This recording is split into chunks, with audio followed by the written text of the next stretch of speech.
Buenas tardes, profesor. Vamos a hablar sobre la esfera afectiva. ¿Qué es la esfera afectiva? Es el conjunto de emociones, estados de ánimo, sentimientos que impregnan los actos humanos incidiendo en el pensamiento, conducta y la forma de relacionarnos. Podemos hablar del bienestar primeramente. Hablar de bienestar implica hablar de salud. El bienestar subjetivo incluye satisfacción en la vida, que sería el componente cognitivo, y el balance afectivo, que sería el componente afectivo. Este balance es el resultado de afecto positivo menos afecto negativo. Luego podemos desglosar esto en la salud mental. La salud mental refiere a la forma en que las personas enfrentamos la vida.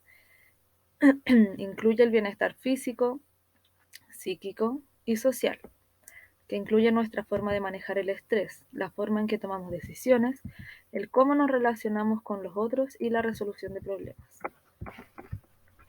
Luego de esto, vamos a pasar a hablar sobre la emoción. Las emociones son reacciones subjetivas que se generan frente a sucesos vitales importantes. Una vez activadas, las emociones generan sentimientos, activan el cuerpo para la acción, generan estados motivacionales y producen expresiones faciales y corporales reconocibles. Las emociones son multidimensionales, es decir, que tienen diferentes dimensiones. Vamos a revisar las 4 dimensiones de la emoción. La cognitiva afectiva se relaciona con la experiencia subjetiva que tiene razón y significado personal. Es el sentimiento. La fisiológica o de estimulación corporal, que se relaciona con la activación del sistema nervioso autónomo. La funcional o sentido de intención, que se relaciona con la elección de la respuesta apropiada para la situación. Y la conductual o social expresiva, que se relaciona con el correlato comunicacional o manifiesto que se hace de aquello que se siente. Luego tenemos las teorías de la emoción. Se pueden diferenciar a lo menos 3 modelos teóricos. 1. El modelo biológico. Las teorías de aproximación evolucionista plantean que las emociones son un resultado evolutivo filogenético, es decir, el mecanismo de selección natural permite la transmisión de ciertas características útiles sobre la sobrevivencia. Esta capacidad se seleccionaría naturalmente. Luego tenemos la teorías de tradición psicofisiológica. Las más conocidas son las de William James, que propone que nuestros cambios corporales no siguen a la experiencia emocional. Más bien, la experiencia emocional sigue y depende de nuestras respuestas. Y la teoría de Carl Lange, que propone una teoría similar, pero más estrecha en el tiempo. O sea, más estrecha en tiempo. Sin embargo, ambos postulan que la activación fisiológica ocurre antes que la experiencia emocional. Por esta razón es por la que sus propuestas se conocen como la teoría de James Lange. Y en tercer lugar tenemos la teoría de tradición neurológica. También fue propuesta por 2 autores. Cannon postuló la teoría talámica de las emociones. Lo central es que la experiencia emocional y la activación fisiológica ocurren simultáneamente, no en secuencia. Esto ocurre debido a que la activación del tálamo activa simultáneamente 2 procesos. Por un lado, los músculos y vísceras, por otro, el córtex. Así, lo fisiológico y lo subjetivo de la emoción ocurren en paralelo y no tienen relación de causalidad entre sí. Por otro lado, Bard realizó experimentos bajo los mismos supuestos de paralelismo entre lo fisiológico y lo subjetivo. Así, esta aproximación se conoce como la teoría de Cannon-Bard o teoría de la emergencia. Luego tenemos los modelos conductuales. Se basan en la idea de la emoción condicionada. La conducta es el objeto de análisis y la experiencia emocional es un epifenómeno o fenómeno colateral que no es objeto de atención. Por un lado tenemos la teoría de los procesos oponentes. La presentación de un estímulo activador de la emoción provoca lo que se conoce como proceso primario o inicio. el cual es responsable de la calidad del estado emocional. Por ejemplo, la felicidad, que ocurre en presencia del estímulo.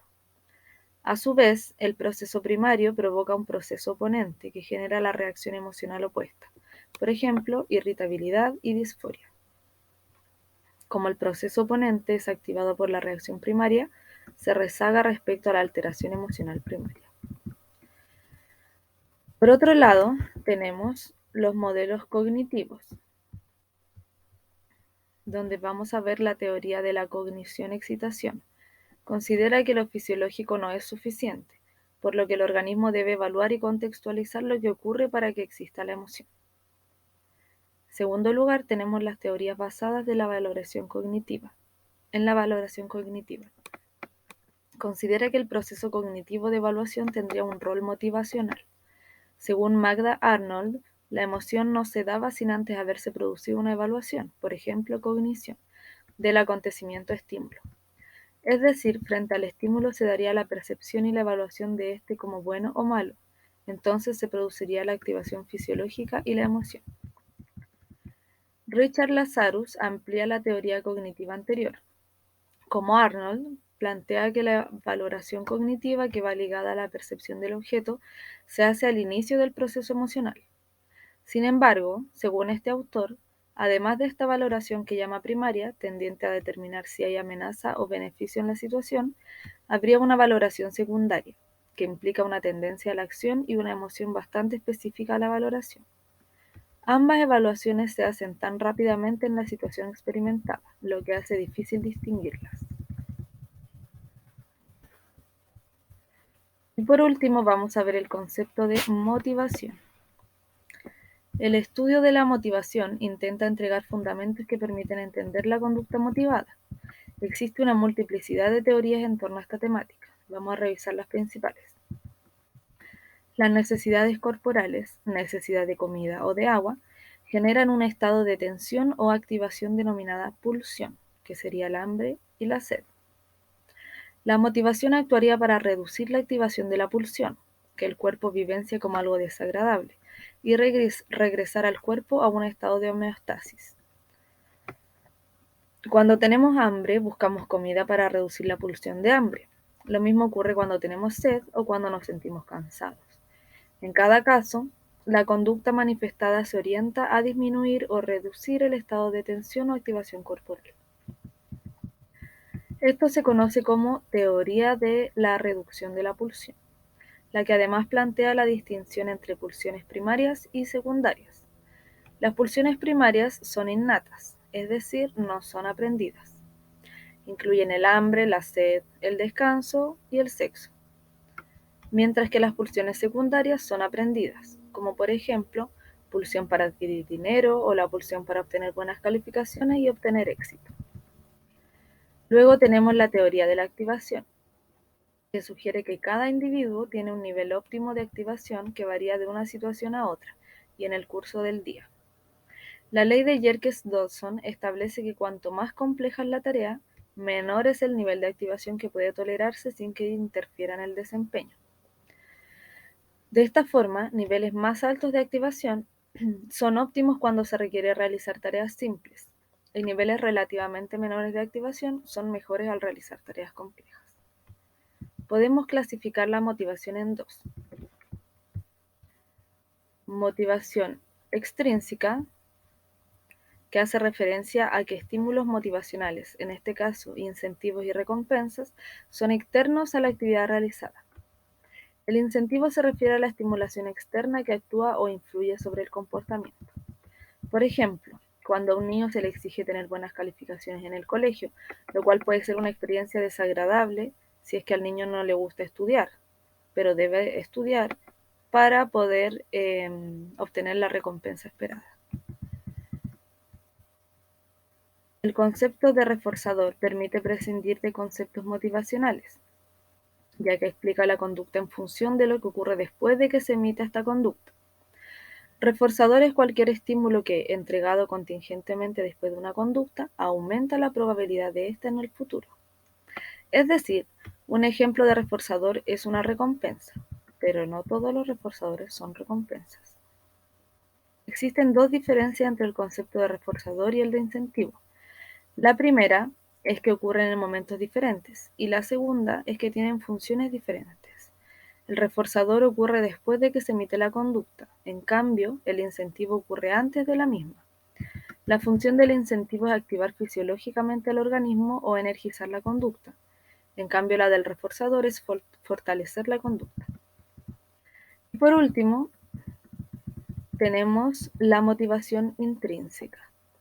En este caso, la fuente de la motivación es psicológica. Es fácil identificar la conducta intrínsecamente motivada, pues es aquella que se realiza únicamente por el interés y el placer de realizarla. Esta es una motivación natural que surge de manera espontánea de las necesidades psicológicas de autonomía, competencia y afinidad de la persona. Según Reeve, las actividades intrínsecamente motivantes son aquellas con formas nuevas e imprevisibles, que atraen la atención y la curiosidad y que representan retos óptimos y feedback de rendimiento. Es decir, por un lado están las variables de la actividad misma, por otro, las variables cognitivas del individuo. Según Palmero, el proceso motivacional es el resultado de un estado interno que energiza y dirige la conducta hacia una meta. Por lo mismo se resalta la influencia tanto de factores internos como externos en la consecución de una meta que es importante para su bienestar. Es un proceso interactivo, en donde las metas objetivos, las características del entorno, incentivos o refuerzos, como las expectativas o probabilidad de alcanzar las metas, cobran una vital relevancia. Eso sería mi presentación sobre la esfera afectiva. Muchas gracias, profesor, por escuchar. Hasta luego.